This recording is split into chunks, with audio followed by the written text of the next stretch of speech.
Agora sim está gravando. Então, voltando para a pergunta que eu fiz para vocês, né, quando eu falo de ecologia, o que vem na cabeça de vocês? Tainara, você pode, por gentileza, repetir o que você falou? Agora que está gravando, para ficar gravado o que você falou?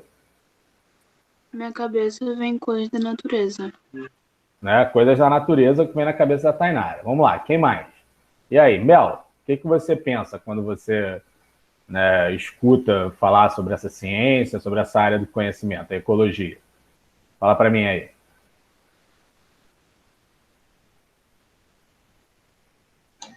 Então, pera, deixa eu pensar aqui, deixa eu raciocinar aqui, pera. Deixa, à vontade, à vontade. Vamos lá, enquanto a Mel raciocina, mais alguém? Vamos lá, Kaique, você que entrou em contato comigo hoje mais cedo. Fala aí, quando você pensa em ecologia, o que te vem na cabeça?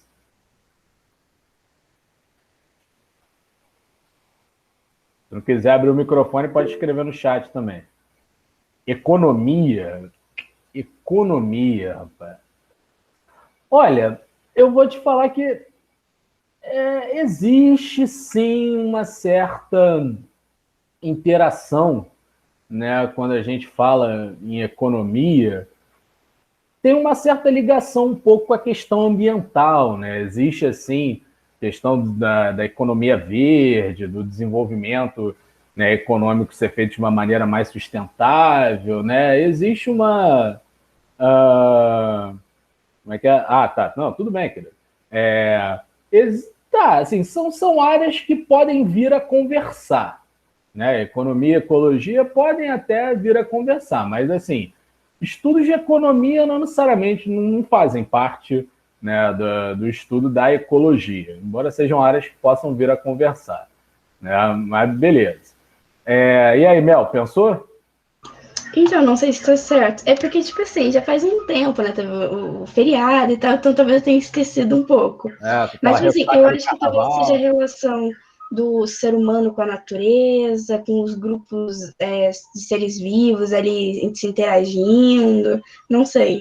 Só o ser humano? Só a relação do ser humano com a natureza? Não, aí dentro da natureza, os seres vivos ali dentro e tal, enfim, os grupos. Ali dentro. A natureza ela é um cômodo. Mas eu entendi o que você quis dizer, querido. Estou brincando com você. Né? Bom, tá bom, a relação com a natureza, a relação dos seres vivos, tem a ver sim. Né? E aí, deixa eu ver quem mais. Ana Luísa, você que está quietinha. O que te vem na cabeça? Oi. Fala aí, querida. Quando você pensa em ecologia, o que te vem na cabeça? E aí? Eu não gosto muito de ecologia, não, mas o que eu penso é no estudo das plantas, dos animais, da natureza no geral. E é isso mesmo, não tem muita coisa para falar. De fato, dialoga com o estudo das plantas e dos animais, né? Assim, as plantas elas são estudadas especificamente pela botânica ou biologia vegetal. É a área da biologia que estuda especificamente as plantas, assim como a zoologia ou biologia animal é a parte da biologia que estuda especificamente, né, os animais. A ecologia, gente, né, ela dialoga com várias dessas áreas aí que vocês falaram. A ecologia, eu introduzi aqui para vocês, ela é o estudo da relação dos seres vivos entre si e com o seu meio físico. Beleza? Né? A palavra ecologia, né, vem de eikos, que significa casa, seria o estudo da casa. Que casa é essa? Casa é um ambiente físico. Beleza? Né? Então, na ecologia, tudo que diz respeito a interações que os seres vivos, na sua, né, totalidade, estabelecem, tanto entre os próprios seres vivos, como as relações estabelecidas, né, da biosfera, né, dos seres vivos com o meio físico, químico, geológico em que eles habitam, tudo isso é objeto de estudo da ecologia, certo? Então, assim, exemplos de coisas que a gente estuda na ecologia. Na ecologia, a gente estuda, por exemplo, as cadeias alimentares. Vocês já devem ter estudado isso uma vez na vida. Né? Nas cadeias alimentares, que são cadeias e teias alimentares, que é uma relação no qual né, os organismos, um serve de alimento ao outro, e assim você tem todo um fluxo de energia e matéria, né, entre os seres vivos. Isso é objeto de estudo da ecologia. Nós temos os estudos das chamadas relações ecológicas, que são diferentes maneiras que os seres vivos têm de relacionar, tanto com outros organismos da mesma espécie, quanto com organismos de espécies diferentes, né? São as chamadas relações intraespecíficas e interespecíficas, que podem, por exemplo, ser do tipo harmônicas, que são aquelas onde não há prejuízo para ninguém, como a cooperação, a simbiose, como podem também ser do tipo desarmônicas, que é quando há, né, uma das partes, pelo menos, sai prejudicada, como é o caso da predação, do parasitismo, da competição, né? São os estudos das chamadas relações ecológicas, relações intraespecíficas, interespecíficas, relações harmônicas e desarmônicas. Tudo isso a gente estuda também na ecologia. O estudo, por exemplo, das sucessões ecológicas, que são modificações que um ambiente sofre ao longo, né, da sua existência. Por exemplo, um ambiente que começou a ter vida lá, né, começou a ter vida lá a partir de agora. E aí ele começa com uma vegetação pioneira que vai dando, né, assim, criando um ambiente para criar uma vegetação mais exuberante, que começa a atrair alguns animais, que depois vão atraindo outros, até que a vida ali vai se estabelecendo, né? Essa é a chamada sucessão ecológica. É também objeto de estudo aqui da ecologia, né? Os chamados ciclos biogeoquímicos, que é, né, o estudo da circulação de elementos químicos que passam pelos seres vivos e por elementos geológicos, né, como a atmosfera, a litosfera, enfim, também é objeto de estudo da ecologia, tá certo? Então, tudo que diz respeito, né, à interação dos seres vivos uns com os outros e com o seu ambiente é estudado pela ecologia, certo? Uma coisa que eu também falei com vocês, né, lá antes do feriado, mas vou reforçar aqui, é que assim, a ecologia ela é às vezes confundida, né, com ciência ambiental, ambientalismo. As pessoas às vezes até usam a palavra ecologia como sinônimo de meio ambiente. Quando dizem assim, né, Chico Mendes era um ecologista, o Partido Verde é um partido ecológico. Enfim, muitas vezes as pessoas confundem isso. Não é totalmente correto falar isso, embora as ciências ambientais dialoguem muito com a ecologia, né? Qual é a diferença? Olha só, vamos falar aqui assim rapidinho da diferença entre ecologia, ciência ambiental e ambientalismo. A ecologia, que eu acabei de explicar para vocês o que é, ela é uma ciência biológica, beleza? Ela é uma sub-área da biologia que, como eu repetindo, estuda a interação dos seres vivos entre si com o seu meio físico. É uma ciência biológica. Já as ciências ambientais, né, elas são ciências bem mais abrangentes, né? Nas ciências ambientais, você estuda tudo que envolve, né, relações e impactos, daí sim, Mel, assim, do ser humano, né, com o seu ambiente. Ambiente esse tanto físico quanto social, quanto político, né? Então, nas ciências ambientais, você tem sim, né, assim, a utilização, né, dos conceitos da ecologia e de praticamente todas as ciências biológicas também, né, dialogam, são utilizadas pelas ciências ambientais, mas você também tem aí conhecimentos do campo das ciências sociais, das ciências políticas, da história, né, engloba também o universo das ciências ambientais.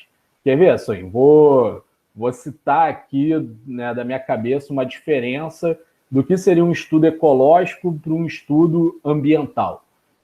Por exemplo, se eu vou estudar, né, o fluxo de energia e matéria numa teia trófica do Parque Nacional da Tijuca. Isso é um estudo ecológico, né, que eu estou estudando uma determinada teia trófica que tem num determinado ambiente e estou analisando o fluxo de energia e matéria entre os níveis tróficos daquela teia alimentar. Então, é um estudo de ecologia, né? Agora, se eu for estudar, assim, por exemplo, os impactos sociais, né, da implementação de uma oficina de reciclagem numa comunidade ribeirinha. Isso é um estudo de ciências ambientais, certo? Né, eu estou lá assim, analisando como que uma determinada comunidade, o que impactou na vida de uma determinada comunidade ribeirinha um determinado projeto de reciclagem que ali foi implementado. Isso seria um estudo de ciências ambientais. Perceberam a diferença? Ou não? Podem falar. Comentem aí, por favor. Mel falou que sim. Deu para ficar clara essa diferença entre ecologia e ciência ambiental? Se não tiver, pode falar, que eu repito. A Luísa também mandou no chat aqui dizendo que sim. Bom, acredito que tenha ficado, né? Então, essa é a diferença. Já o ambientalismo, o que é o ambientalismo? O ambientalismo ele é um movimento social, certo? Ele é um movimento social que envolve assim, manifestações de pessoas que estão preocupadas com a causa ambiental, independente, né, da formação ou da atuação profissional dessas pessoas. É um movimento social. São pessoas preocupadas com as questões ambientais, com as questões socioambientais e que, né, fazem militância, fazem manifestos em prol, né, de uma sociedade socioeconomicamente mais justa, menos predatória, né, a natureza e tudo mais. Isso é o ambientalismo. É um movimento social. Beleza? Né? Então, fechando aqui, ecologia, uma ciência biológica. Estuda a interação da vida, né, dos seres vivos entre si com o seu meio físico. Ciências ambientais, são ciências mais multidisciplinares, né, que envolve aí estudos de impactos socioambientais dentro dentro da sociedade. Aí o foco é a humanidade, né? E ambientalismo, um movimento social de pessoas que se importam com a questão socioambiental. Beleza? Essa é a diferença. Beleza? Alguma dúvida em relação a isso? Tranquilo? Né? Bom, então, gente, olha só. Para introduzir... só um outro detalhe que eu esqueci de falar com vocês aqui. Né? Assim, em muitos exames assim, vestibular, principalmente no Enem, né, vocês vão ver assim, as questões de ecologia, elas costumam cair muito dentro de uma problemática ambiental. Né? Assim, essa ponte entre a ecologia e a questão ambiental, ela é feita com uma certa frequência. Né? Então, assim, vocês vão ver em muitas, né, questões de ecologia que caem aí em vestibulares, no Enem, em concursos, né, esse link constante entre a ecologia e as ciências ambientais. Então, não só por isso, né, a gente vai aqui dentro do nosso estudo de ecologia, né, nós vamos tratar também de problemáticas ambientais que são, né, do nosso interesse, beleza? Não só por conta desses exames que eu falei, mas também, né, por uma questão de conhecimento mesmo, exercício de cidadania, tá legal? Então a gente vai discutir ao longo aí desse trimestre que a gente estiver trabalhando ecologia, nós vamos discutir bastante também a questão ambiental, a problemática ambiental aqui. Tudo certo? Né? Então, agora sim, vamos lá. Vamos iniciar aqui o papo que eu trouxe, um dos papos que eu trouxe para fazer com vocês aqui. Vamos lá. Para iniciar, né, assim, o nosso entendimento a respeito assim, do que consiste a ecologia, né, do que se trata toda essa interconexão, né, que existe entre as formas de vida, né, e a Terra como um todo, para introduzir isso aqui no nosso estudo, eu queria comentar com vocês a respeito de uma teoria que eu não sei se vocês já ouviram falar, que é a chamada hipótese de Gaia ou teoria de Gaia. Já ouviram falar disso? Sim, eu já ouvi falar o nome, mas a teoria não. Conhece o nome, né, Tana? Júlia falou que sim, Ana Luísa falou que não, Mel também falou que não. Júlia, o que você ouviu falar sobre essa hipótese?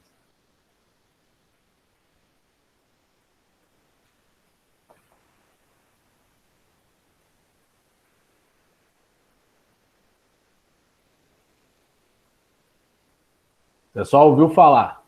Só ouviu mesmo, né? Então, beleza. Então, deixa eu compartilhar aqui com vocês. Vamos falar um pouquinho hoje sobre essa teoria ou hipótese, né? E por que, né, que ela é importante, né, para o nosso conhecimento, assim, o que ela traz aí a respeito do que a gente vai estudar em ecologia. Então, tá todo mundo vendo o slide aí? Tá aparecendo para vocês? A hipótese de Gaia ou teoria de Gaia? Sim. Aparecendo aí? Beleza. Né? Então, assim, só falar aqui por que eu botei hipótese ou teoria. Vocês sabem qual é a diferença entre uma hipótese e uma teoria?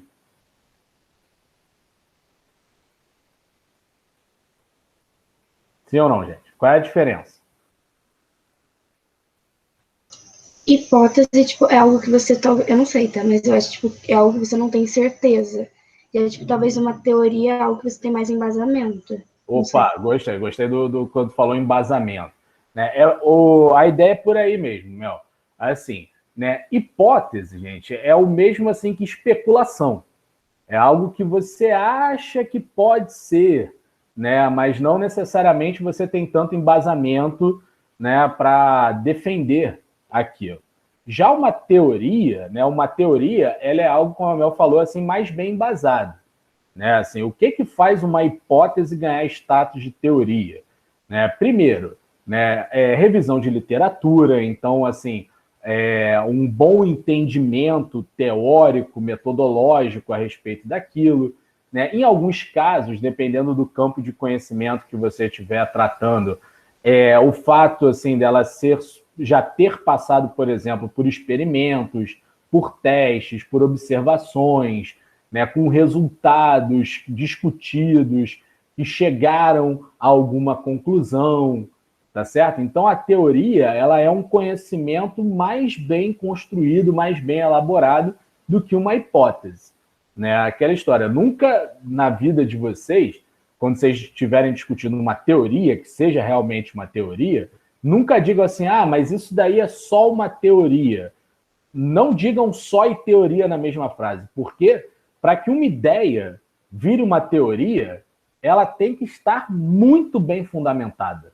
Né? O status de teoria científica é dado para ideias assim muito bem construídas, muito bem pensadas, que tem todo o embasamento teórico por trás daquilo, de, né, pessoas assim renomadas que entendem daquilo, que já passou, né, ou por testes, ou por observações, ou por experimentos, do qual gerou resultados esses que foram discutidos, que levaram a conclusões. Né? Então, uma teoria científica, né, ela é um conhecimento muito bem construído e muito bem embasado, para que seja considerado uma teoria. Então, não é só uma teoria, é uma teoria. Né? Já uma hipótese, ela ainda não está no mesmo patamar. Né? Uma hipótese é uma ideia, é uma suposição, é algo que pode ser. Né? Então, assim, eu vou comentar isso aqui com vocês, mas a hipótese de Gaia, ela, né, surgiu como uma hipótese, criada pelo James Lovelock, vou falar dele aqui daqui a pouco, né? Mas algumas pessoas que estudam essa hipótese hoje defendem que ela já não é mais uma hipótese, que ela é uma teoria, uma vez que ela já passou por teste. Vamos entender isso daí. Né? Então, conseguiram sacar essa diferença de hipótese, teoria? Tranquilo? Né?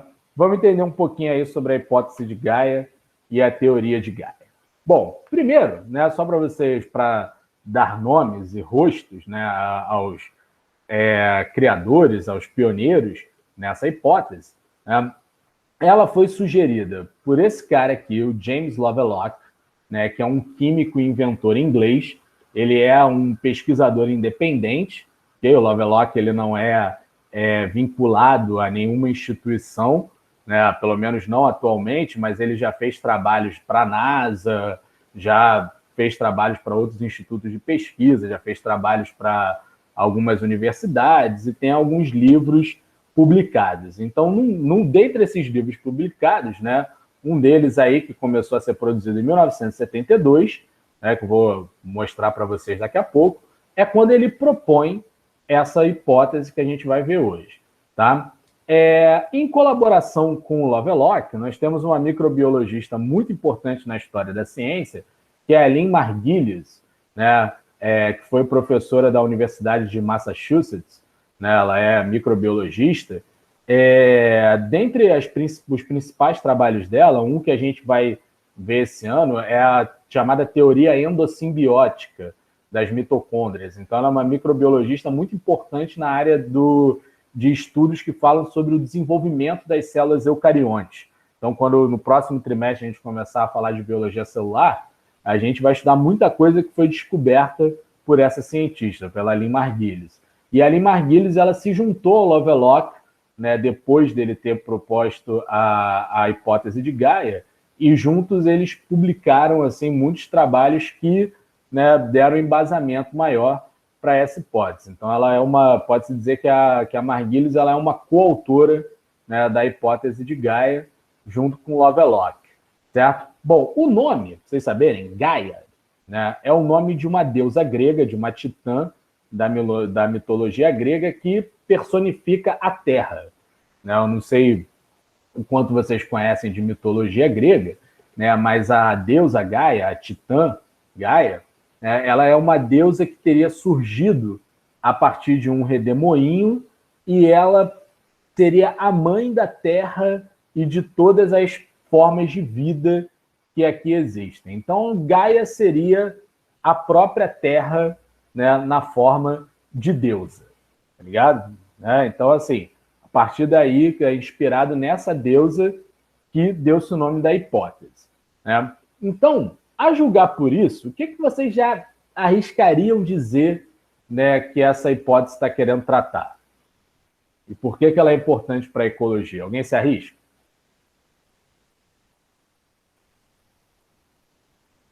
Está tudo ainda muito no escuro? Ou... Pode falar.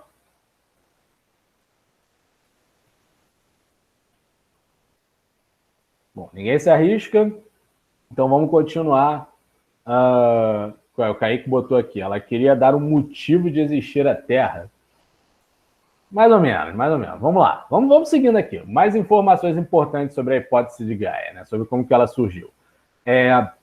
Inicialmente, né, o Lovelock ele quis dar o nome de hipótese de resposta da Terra.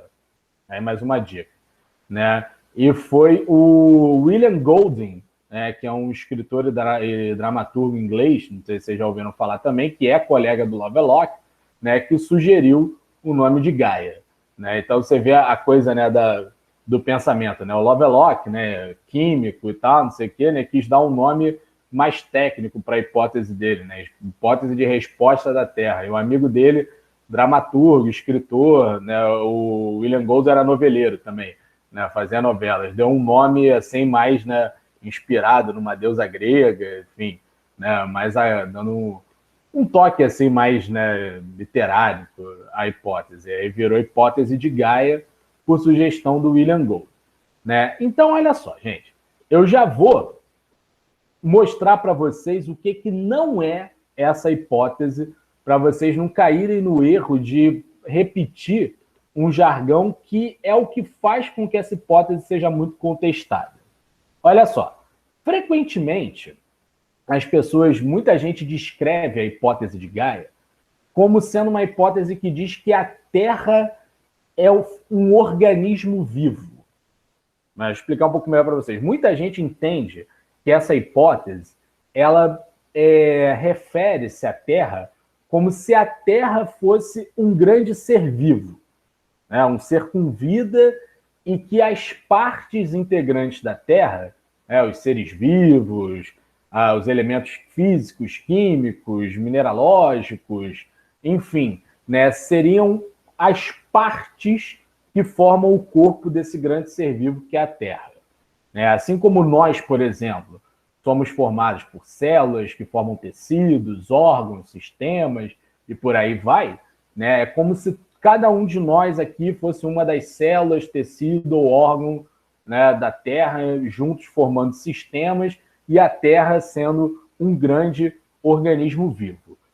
Não é bem por aí, não. Tá? De fato, essa hipótese, né, ela traz uma ideia de interação e dinamicidade entre as formas de vida e que, a partir dessa interação, a Terra é o que é. Né? Assim, em outras palavras, caso vocês não tenham entendido, mas é uma hipótese que ela vai sugerir, né, que a própria Terra, as características da Terra, são o resultado do que os elementos da própria Terra, né, realizam interagindo uns com os outros, né, aqui dentro. Então, ou seja, seria o funcionamento dos sistemas da Terra que faria com que a Terra tivesse as características que ela tem. Vou explicar com mais detalhes daqui a pouco, tá certo? Muita gente confunde, né, assim, não entendeu muito bem o que o Lovelock e, posteriormente, a Margulies tentaram, né, propor com essa ideia, e muita gente interpretou que eles estavam querendo dizer que a Terra era um organismo vivo, e nós éramos as partes integrantes, né, desse corpo, desse grande organismo que é a Terra. Né? Isso fez com que a hipótese recebesse muitas críticas, né, porque essa ideia ela vai muito mais para um campo assim, do misticismo e até mesmo da pseudociência, né, que não foi o caso. Né? Tanto Lovelock quanto a Margulies são cientistas sérios, renomados, né, sabem fazer ciência. E a hipótese deles ela vem com o intuito de ter um caráter científico. Né? Então, essa interpretação equivocada que fizeram da hipótese deles fez com que ela muitas vezes ganhasse assim, um caráter meio de pseudociência ou até mesmo de misticismo. Né? Enfim, né? Que o próprio Lovelock, assim, em palestras que ele deu depois, tentou esclarecer. Tá certo? Então, já vou mostrando o que ela não é. Não digam que é uma hipótese, né, que diz que a Terra é um organismo vivo. Não é isso. Não é bem isso. Tá certo? Né? E só uma última informação geral aqui, né, como eu falei agora há pouco com vocês, o próprio Lovelock e outros pesquisadores que apoiam a ideia, né, eles atualmente a consideram como uma teoria científica e não apenas uma hipótese, uma vez que ela já passou por testes de previsão. Então, essa hipótese ela já foi testada, ela já passou, né, embora exista muita controvérsia, muito debate a respeito dessa hipótese, mas enfim, né, assim, ela já passou por determinados testes e isso, né, traz argumento aí para o Lovelock e outros apoiadores, né, defenderem a ideia de que ela não é mais uma hipótese, que ela já é uma teoria científica, certo? Então, por isso que lá no início eu falei hipótese de Gaia ou teoria de Gaia, tá certo? Assim, ela ainda tem o status de hipótese, mas há muitos que defendem, né, que ela já ganhou o status de teoria. Certo? Alguma pergunta aqui? Alguma dúvida? Não? Então vamos lá. Então, só para vocês conhecerem os rostinhos aqui, né? Esse aqui é o James Lovelock, tá? Nascido em 26 de julho de 1919, 101 fucking anos, tá vivo ainda. O Lovelock ainda tá vivo, tá com 101 anos, que vai fazer, né?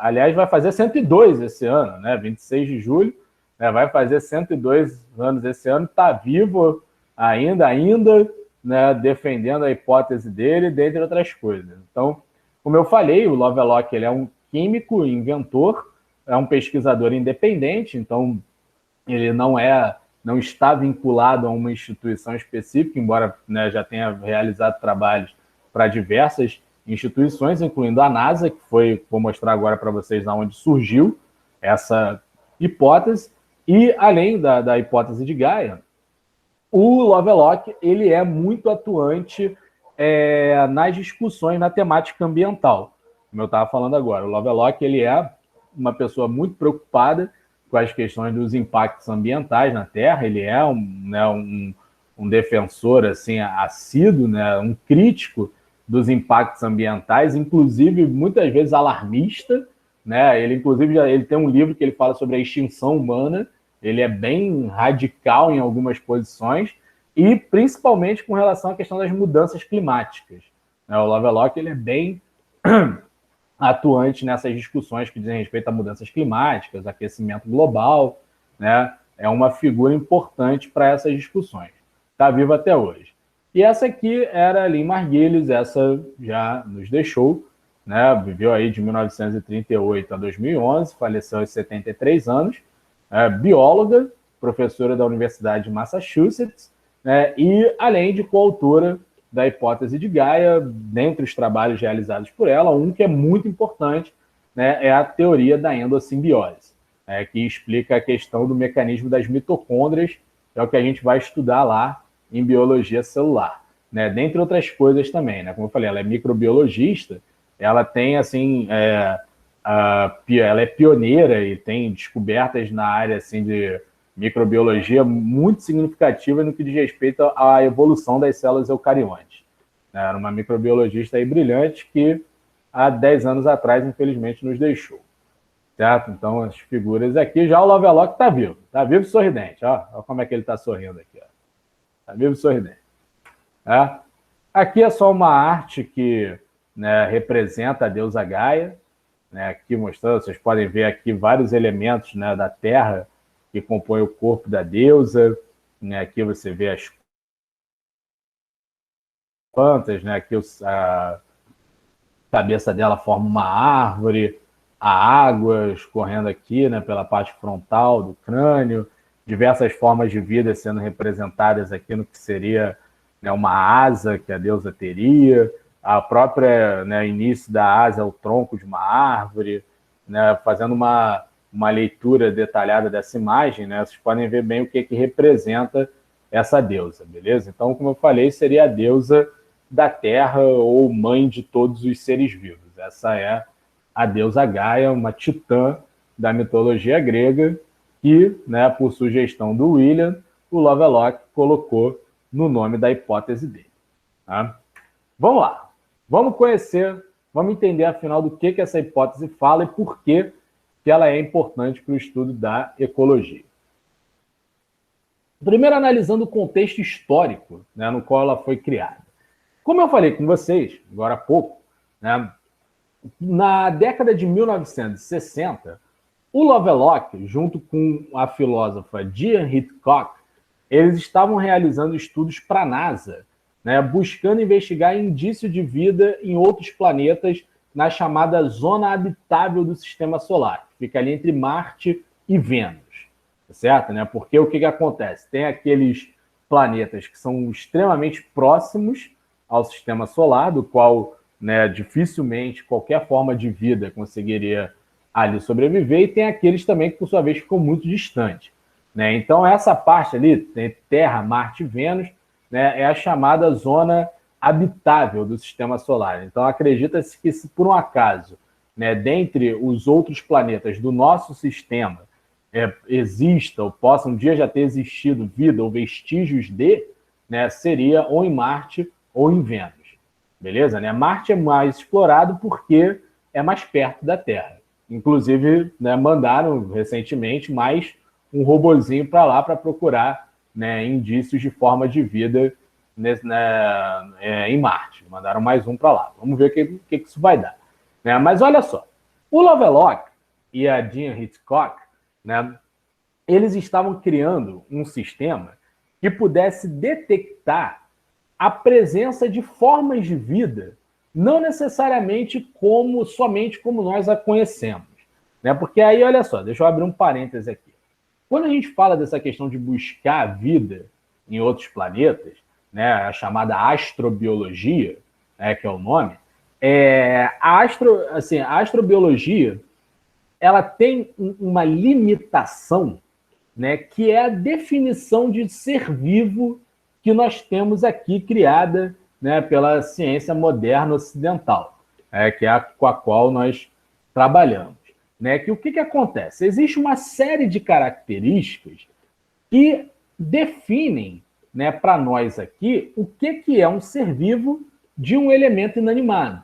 Né? Então, por exemplo, aquela composição química de carbono, hidrogênio, oxigênio, nitrogênio, fósforo, enxofre, organização celular, né, capacidade de realizar metabolismo, hereditariedade, variabilidade genética, né, uma série de características que, para nós aqui, é o que define um ser vivo, certo? Né? Porque, assim, dentre as formas de vida que nós conhecemos, né, desde uma simples árquea, né, uma bactéria, um fungo, uma alga, um protozoário, uma planta ou um animal, né, todos esses, né, seres conhecidos, eles apresentam em comum essas características que eu falei, né, algumas aqui. O único assim, elemento conhecido, né, que apresenta somente uma parte dessas características, mas não todas, são os vírus, né? Então, assim, os vírus ainda existe aí uma discussão interminável no campo das ciências biológicas se eles são considerados seres vivos ou não, né? Há quem diga que sim, há quem diga que não, é uma discussão eterna, porque é tudo uma questão de critério, né? Então, assim, nós temos aqui, para a biologia, um entendimento do que é um ser vivo, né?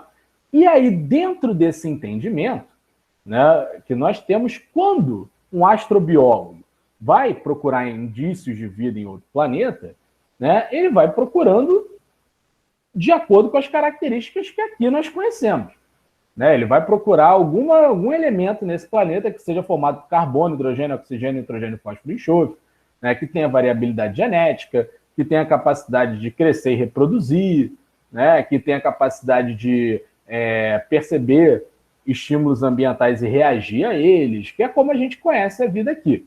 Mesmo que seja uma forma de vida muito simples, microscópica, né? Pode ser um procarionte que seja, né? Mas tem que ter essas características.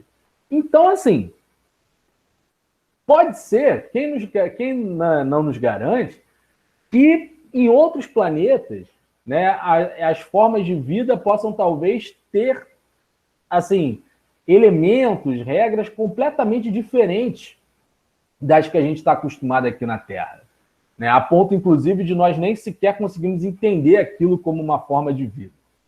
É uma discussão profunda aí, mas só que estou querendo levantar aqui para vocês, tá? Até para vocês também desmistificar alguma coisa, não achar que astrobiologia é ficar pesquisando homenzinho verde de antena voando em disco voador. Não, não é isso, tá? Isso é ficção científica, beleza? Né? Mas, enfim, né, voltando aqui para o trabalho do Lovelock e da Hitchcock, né, eles estavam querendo, assim, criar mecanismos que pudessem, assim, dar indícios da existência de seres vivos em um local e que pudesse ser algo universal, não só com a ideia de vida que aqui nós temos. E aí, a melhor, né, metodologia que eles encontraram foi fazer uma comparação da atmosfera desses planetas com a atmosfera da Terra. Por quê? Olha só, né, de acordo com a hipótese do Lovelock e da Hitchcock, num planeta sem vida, a atmosfera ela apresentaria um equilíbrio químico entre os componentes que a formam. Por quê? Porque ninguém estaria a utilizando, né? Para e pensa, olha só, nós seres vivos utilizamos a atmosfera o tempo todo, né? Por exemplo, no caso dos seres fotossintéticos, para fazer fotossíntese, você tem que, por exemplo, capturar gás carbônico, né? Há de se ter uma captura do gás carbônico, porque o carbono vai ser o elemento fundamental para formar a glicose, que é o produto final da fotossíntese, né? Certo? Da mesma forma, a fotossíntese ela produz gás oxigênio, porque quando o ser fotossintético ele captura água, né, são as duas matérias-primas para formar glicose através da fotossíntese, é gás carbônico e água, né? Quando o ser fotossintético captura água, ele só vai utilizar da água o átomo de hidrogênio, né? E a água é formada de hidrogênio e oxigênio. Então ele quebra a molécula da água, utiliza o hidrogênio e o oxigênio ele libera de volta para a atmosfera. Então a fotossíntese literalmente produz gás oxigênio, ao mesmo tempo que absorve gás carbônico, né? Já, por exemplo, na respiração celular, e isso daí, né, praticamente todas as formas de vida fazem respiração desse jeito, exceto, né, por um seleto grupo de bactérias e de fungos anaeróbicos, e árqueas também anaeróbicas, tirando os seres anaeróbicos que são uma minoria, né, a maior parte dos seres vivos, ao fazer respiração celular, faz o uso do gás oxigênio, inala o gás oxigênio, e como um resultado da respiração celular, você tem a produção do gás carbônico que é liberado. Né? Desde pequenininho a gente aprende que na respiração a gente ingere gás oxigênio e libera gás carbônico. Né? Desde pequenininho você já deve ter aprendido isso. Né? E, de fato, isso acontece. Além disso, outros gases também que são utilizados, o nitrogênio.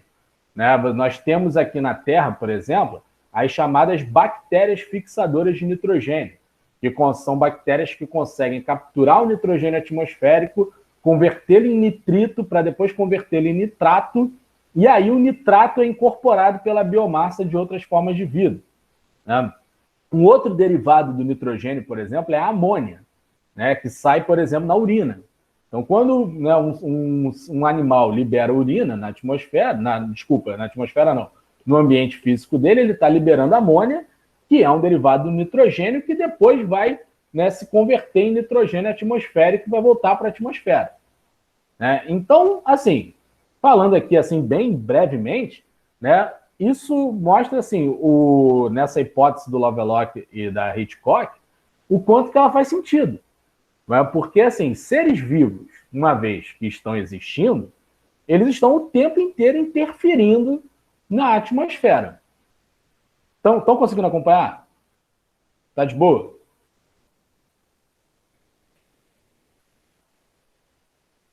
Ok, beleza.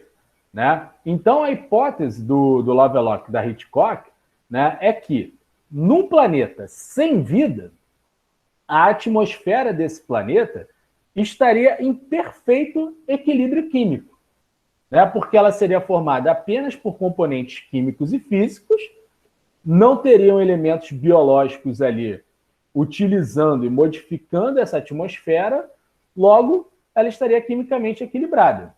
Já a atmosfera de um planeta habitado por seres vivos, essa estaria em constante desequilíbrio, porque os seres vivos estariam sempre utilizando a atmosfera como matéria-prima. Beleza? Como eu falei aqui, né? Eu citei 2 processos biológicos clássicos para falar de interferência na atmosfera, que é a fotossíntese e a respiração celular. Tanto na fotossíntese quanto na respiração celular, você tem seres vivos utilizando e modificando a atmosfera. Assim como, por exemplo, quando bactérias fazem fixação de nitrogênio atmosférico. Você tem aí, né, exemplos de processos fisiológicos de seres vivos utilizando a atmosfera como matéria-prima. Beleza? Então, essa era a hipótese do Lovelock e da Hitchcock. Que num planeta com vida, você teria um total desequilíbrio químico da atmosfera, por conta dessa utilização constante de seres vivos. Já, né, num planeta não habitado, sem formas de vida, a atmosfera estaria em perfeito equilíbrio químico. Perguntas? Estão calados? Ficaram calados de repente? Vamos seguindo aqui. Bom, os resultados, né, dessa pesquisa do Lovelock e da Hitchcock, né, encontraram assim, diferenças significativas nas atmosferas de Marte e Vênus em comparação com as da Terra. Por exemplo, Marte e Vênus apresentaram uma atmosfera estável, né, com tendo como gases principais o dióxido de carbono, né, e uma baixa concentração de nitrogênio, assim como apenas traços de oxigênio e algum vapor d'água. Então vamos lá, né? Na atmosfera de Marte e Vênus predominou-se o dióxido de carbono, pouco gás de nitrogênio, traços de oxigênio e também traços de vapor d'água, mostrando que era uma atmosfera em equilíbrio químico. Já a atmosfera da Terra apresenta nitrogênio e gás oxigênio como os gases predominantes, pouquíssimo gás carbônico, né? O carbono ele é menor na nossa atmosfera, e a presença de vários outros gases, como gás hidrogênio, metano, amônia, ácido clorídrico, mostrando que a nossa atmosfera ela é totalmente instável. Não há estabilidade na atmosfera terrestre, justamente porque nós temos aqui seres vivos que estão sempre interferindo nessa atmosfera. Beleza? Né? Então, esse foi o trabalho que o Lovelock fez com a Hitchcock na NASA, nos anos de 1960, e a partir desses resultados foi que ele elaborou a hipótese de Gaia. Certo? Pessoal, por favor, falem alguma coisa. Conversem um pouco comigo, estou achando vocês muito calados.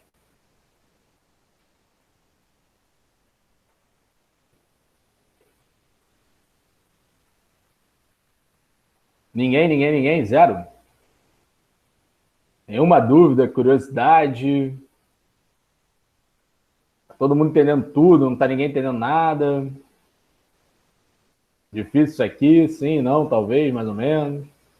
E aí, gente, me dê alguma resposta, por favor.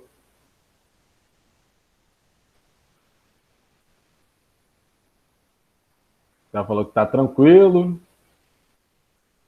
Então tá. Então, beleza. Então, vou acreditar que está tranquilo. Vamos lá. Né? Então, vamos ver a hipótese em si. Né? Então, em 79... Beleza, obrigado, Ana Júlia. Ana Júlia também falou aqui que está tranquilo. Em 79, o Lovelock publicou um livro chamado Gaia, New Look at Life on Earth, né? Traduzido literalmente para Gaia, uma nova maneira de ver a vida na Terra. E o que ele propõe nessa obra? Olha só, prestem bem atenção. Ó. Lá atrás, né, eu falei que não é correto dizer que a hipótese de Gaia diz que a Terra é um organismo vivo. Né? Eu falei que isso não é correto. Vamos ver o que é aqui o correto. Olha só. A hipótese propõe a existência de um sistema cibernético de controle na Terra, ok? Nesse sistema que comporia tanto a biosfera, hidrosfera, atmosfera e os solos, né, a litosfera, e uma parte da crosta terrestre que teriam a capacidade de manter propriedades do ambiente, como a composição química, a temperatura, né, e outras coisas em estados adequados para a vida. Em outras palavras, olha só, de acordo com a hipótese de Gaia, a interação que ocorre entre as formas de vida da Terra e todos os demais componentes físicos, químicos, geológicos, mineralógicos da Terra, essa interação mantém, né, características na Terra adequadas para que aqui haja vida. É isso que a hipótese está comentando. Olha só, né? Vocês já ouviram falar no conceito de homeostase? Sim ou não? Kaique falou que não. A Luísa também não. Gente, homeostase é um conceito que significa equilíbrio. Equilíbrio. Né? Um corpo em homeostase, ele é um corpo que está em equilíbrio com o seu ambiente. Quando a gente estuda, por exemplo, corpo humano, né, a gente fala em homeostase no sentido, né, de o que os sistemas do nosso corpo, como que eles trabalham para manter o nosso corpo em equilíbrio com o ambiente externo. Ok? Né, o nosso corpo ele está trabalhando o tempo inteiro para manter, né, o nosso corpo em equilíbrio com as condições do nosso ambiente externo. Como, por exemplo, quando está muito quente, temperatura ambiente está acima da sua temperatura corporal ideal. Você geralmente começa a transpirar. Né? Porque essa transpiração ela resfria o seu corpo por dentro e aí você consegue manter-se em equilíbrio. Ou o contrário, né? Quando está muito frio, você geralmente começa a tremer e transpira pouco, né? Que é o quê? O seu corpo retendo e até mesmo gerando calor, se for preciso, para manter seu corpo em equilíbrio com o ambiente externo, na chamada termorregulação, né? Ou, por exemplo, quando você dilata a pupila quando está com pouca luz no ambiente, ou ao contrário, quando você, né, fecha os olhos automaticamente quando a claridade está muito forte. Isso são mecanismos de homeostase, beleza? Ou seja, é o seu corpo tentando se manter em equilíbrio com o ambiente externo. Deixa eu ler aqui. Tá bom. Ana Júlia Mel pediu para avisar que a internet dela caiu. Tá, sem problema. Beleza? Então, isso é homeostase. Então, o que, né, o Lovelock propõe com a hipótese de Gaia é que, assim como, né, um organismo vivo tem lá as suas células, seus órgãos e seus aparelhos que juntos mantêm o seu corpo em homeostase, a Terra, o planeta Terra, por meio da interação dos seus seres vivos, dos seus componentes físicos, químicos, geológicos e assim vai, interagindo, manteriam a Terra nesse equilíbrio, nessa homeostase. Estão conseguindo pegar? É como se assim, vamos lá, tal como suas células, seus tecidos, seus órgãos, seus aparelhos realizam uma interação que te mantém vivo, em equilíbrio com o seu ambiente, a interação entre todos os elementos da Terra, incluindo aí seres vivos, o ar, o solo, a água, a temperatura, enfim, tudo, assim, a interação de todos esses é o que manteria a Terra do jeito que ela é. Inclusive, em condições adequadas para que a vida aqui exista. Entenderam essa lógica? Por favor, responda.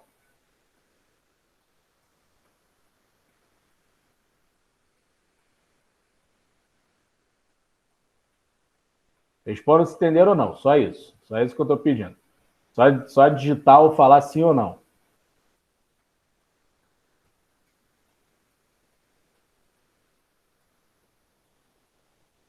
Professor, você pode repetir isso de novo? Então, vamos lá. Vou repetir. Olha só. A teoria, ou hipótese, ela propõe o seguinte, que as características da Terra, todas as características da Terra, elas existem como um fruto da própria rede de interação que existe entre todas as partes que formam a Terra, incluindo aí seres vivos, o ar, o solo, a água, os gases, enfim. Certo? Ou seja, aqui existe toda uma rede de interações que é o que mantém as características da Terra tal como são, e em condições adequadas para que a vida aqui exista. Deu para entender? Uhum. E aí? Alguém quer comentar alguma coisa, perguntar? A Maria Eduarda falou aqui que sim, certo? Então, é isso. Fazendo uma analogia, assim, como um corpo de um ser vivo, que existe e se mantém vivo por conta do que suas células, seus tecidos, seus órgãos, seus sistemas, da maneira como eles interagem, o mesmo seria com a Terra em relação aos seus seres vivos e seus demais componentes abióticos, seus componentes físicos, químicos, enfim. É isso que o Lovelock propõe com a hipótese de Gaia. Tá legal? Então, ou seja, as características da Terra são mantidas pela própria interações que ocorrem na Terra. Vamos parar para pensar aqui. Olha só. Comentei agora há pouco com vocês que a fotossíntese, por exemplo, ela produz gás oxigênio. Nós temos literalmente produção de gás oxigênio na fotossíntese.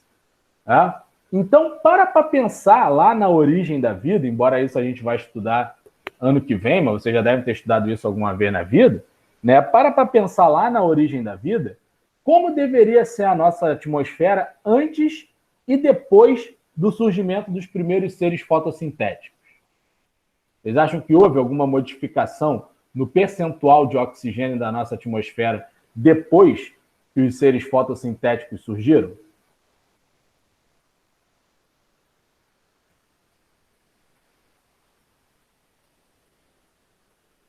Sim, o Kaique botou aqui. O Eduardo também. Sim. Uma vez que passou, que surgiu no nosso planeta seres que literalmente produzem gás oxigênio, é óbvio que a quantidade de oxigênio atmosférico aumentou. Com certeza. Assim como a de carbono diminuiu. Porque os fotossintéticos eles utilizam carbono também. Embora dados assim, sérios tenham demonstrado aí que a ação antrópica tem elevado percentual de carbono na atmosfera, fruto da industrialização. A gente vai falar um pouco disso mais para frente. Tá legal? Né? Mas sim, né? Então, ou seja, o que é feito, né? O que os próprios seres vivos fazem aqui na Terra, né? Acaba resultando nas características da própria Terra. Então é isso que o Lovelock propõe. Né? O que ele está propondo, ele e a Margulies propõem com as defesas deles da hipótese de Gaia, né, é que a Terra, né, é um planeta, ok? E o seu funcionamento, né, ele é meio que análogo né, de um organismo, no sentido de que a interação entre os próprios componentes que ali habitam, né, é o que gera as características dessa Terra e que mantém as condições, né, nessa própria Terra habitáveis para a grande parte da vida que aqui é suportada. Beleza? Né? Então, assim, depois que o Lovelock apresentou a teoria dele para a comunidade científica, né, que foi numa carta chamada Gaia as Seen Through the Atmosphere, em 1972, foi publicada na revista Atmospheric Environment, né? Ele começou a desenvolver artigos com a Lynn Margulies, né, defendendo e aprimorando cada vez mais essa hipótese, né, tanto que, de acordo com os testes que eles fizeram, eles já defendem que ela deve ser considerada uma teoria e não mais uma hipótese. Né? Mas nesses artigos, o Lovelock e a Margulies, elas estão o tempo inteiro propondo a existência de uma rede complexa, né, de alças de retroalimentação que, né, em sua visão, relacionam intimamente seres vivos em ambiente físico-químico, resultando numa autorregulação do sistema planetário. Né? Então, ou seja, essa complexa rede, essa interconexão entre os seres vivos e o ambiente físico-químico autorregula o próprio sistema planetário. Né? A Terra se autorregula devido a essa rede de interação entre os seres vivos e os componentes físico-químicos do ambiente. Entenderam o que é nessa hipótese? Deu para entender? Beleza? Né? Antes de fechar aqui, vou deixar uma sugestão de uma série muito legal que vocês podem assistir, que fala exatamente disso aqui que eu estou falando. É uma série chamada One Strange Rock.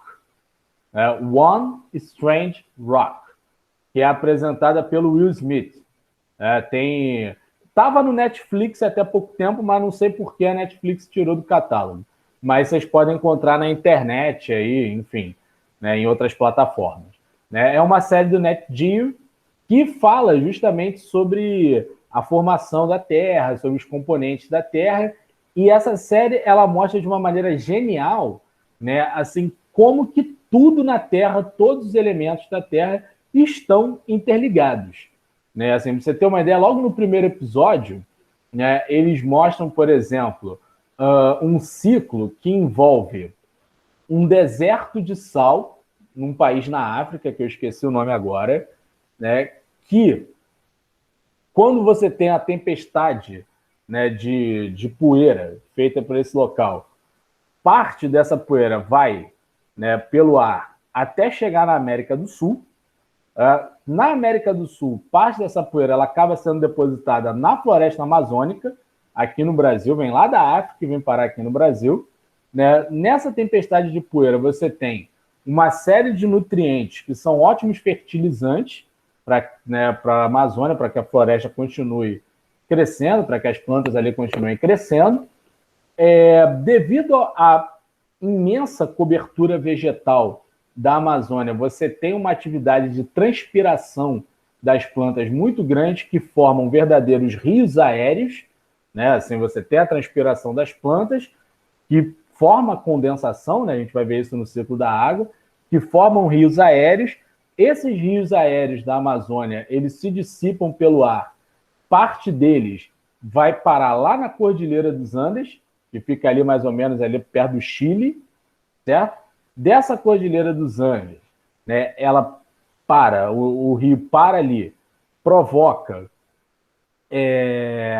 assim, um derramamento de nutrientes que serve de alimento para diatomáceas, que são organismos fotossintéticos, produtos principais responsáveis pela produção de oxigênio no mundo, e as diatomáceas, quando elas morrem e entram em decomposição, elas vão formar uma crosta que, com o passar do tempo, com a dinâmica geológica, essa crosta vai chegando nas camadas mais altas e forma os tais desertos de sal lá da África, que eu falei no início.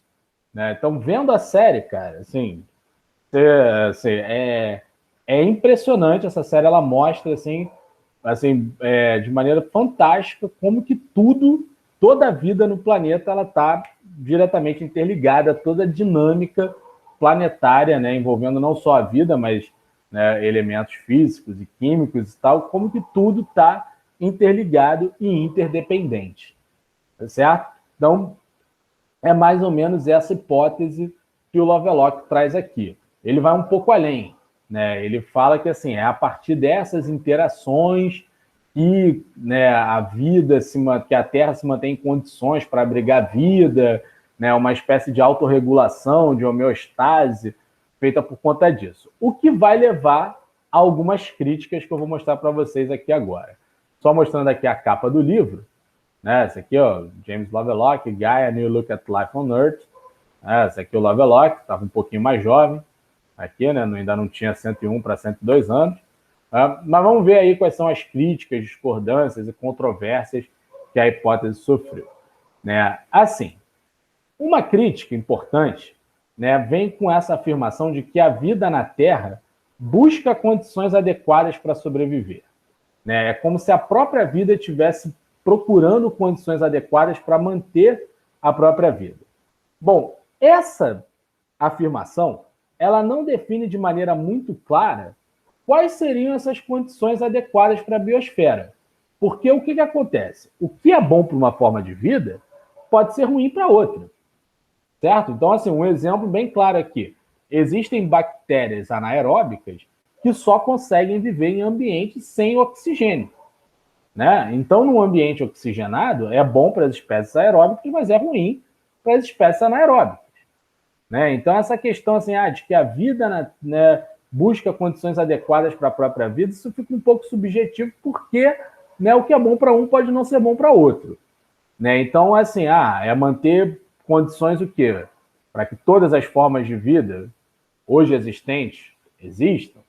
Né? E fora que, se a gente for pegar o passado da Terra, se a gente for analisar o tempo geológico, a gente vai ver que em diversas eras e períodos aí, né, houveram condições ambientais diferentes que abrigavam outras formas de vida.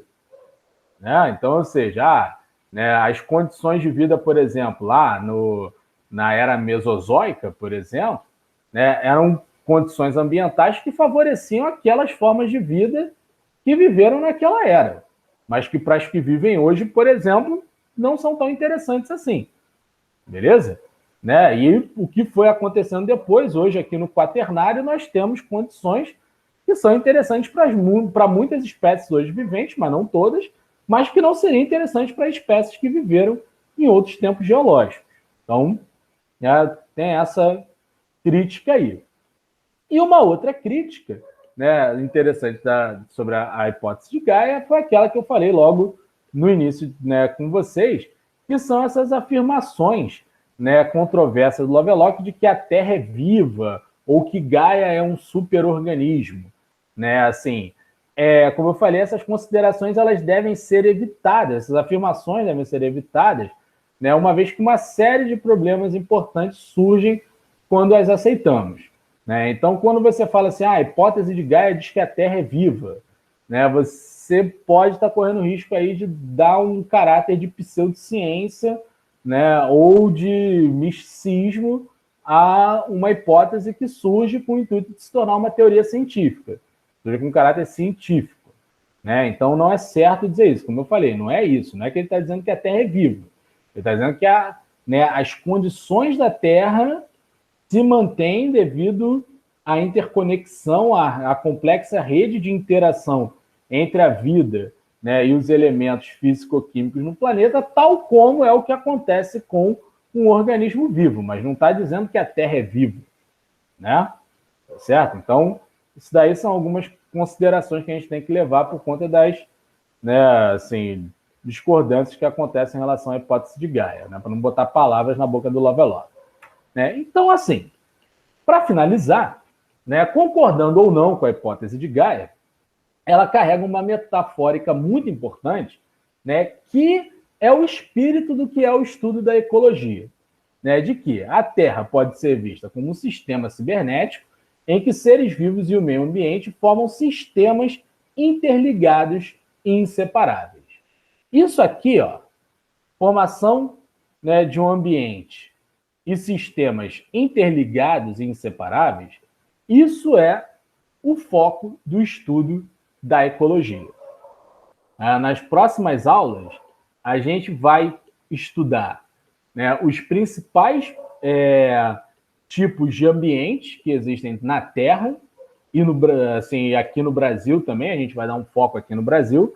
A gente vai ver toda a diversidade de vida e de ambiente que existem na Terra e vamos estudar quais são todas as inter-relações que aqui existem.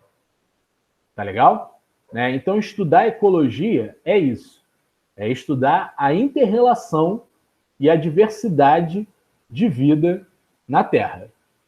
Por isso que a hipótese de Gaia, né, ela nos dá uma introdução ao que é o pensamento ecológico. Alguma dúvida aqui?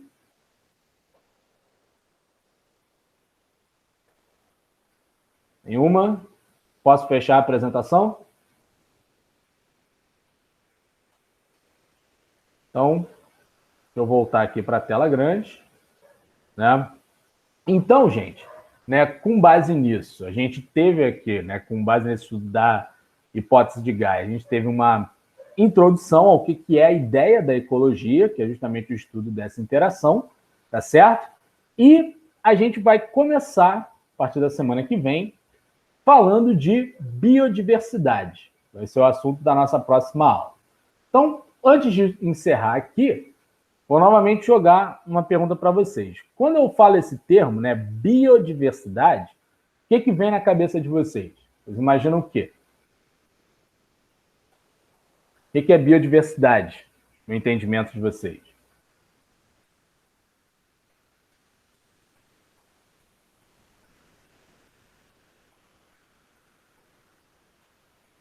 Se nunca ouviu falar, vai pela semântica da palavra, vai, gente. Biodiversidade.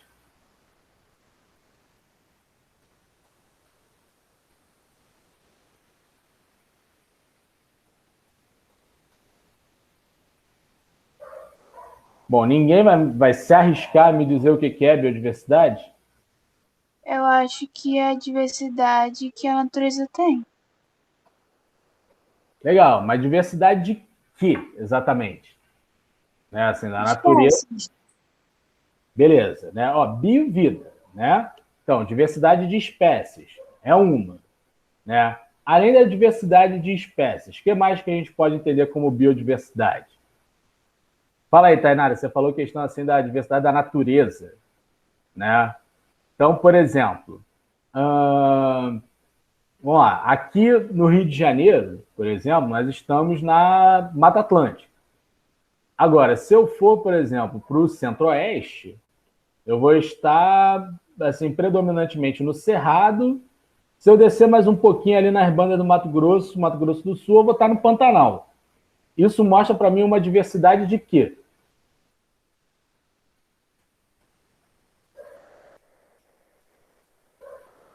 Falei aqui, ó, Mata Atlântica, Cerrado, Pantanal. São exemplos de que tipo de diversidade que eu estou encontrando nesses ambientes.